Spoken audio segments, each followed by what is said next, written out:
വർഷത്തോളം നീണ്ട ഇസ്രായേൽ കൂട്ടക്കുരുതിക്ക് ശേഷം ഗാസയെ കാത്തിരിക്കുന്നത് വലിയ ദുരന്തങ്ങളാണ്. ഗാസയിൽ തലമുറകളോളം നീണ്ടു നിൽക്കുന്ന ആരോഗ്യ ദുരന്തം സംഭവിക്കുമെന്നാണ് ലോകാരോഗ്യ സംഘടന മുന്നറിയിപ്പ് നൽകിയിരിക്കുന്നത്.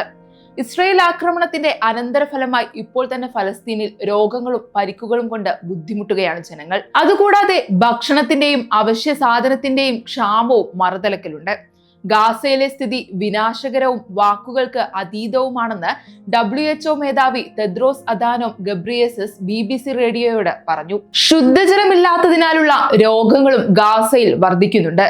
ഒക്ടോബർ 10 മുതൽ 6700 ടണ്ണിലധികം ഭക്ഷണം വഹിക്കുന്ന ലോറികൾ അതിർത്തിയിലെത്തി. എന്നാൽ ഇപ്പോഴും പ്രതിദിനം 2000 ടൺ എന്ന ലക്ഷ്യത്തെക്കാൾ വളരെ താഴെയാണ് ഗാസയിൽ എത്തുന്നതെന്ന് UN ലോക ഭക്ഷ്യ പദ്ധതി ചൂണ്ടിക്കാട്ടി. ദിവസവും ഗാസയിൽ കുറഞ്ഞത് 600 ലോറികൾ എത്തേണ്ടതുണ്ട്.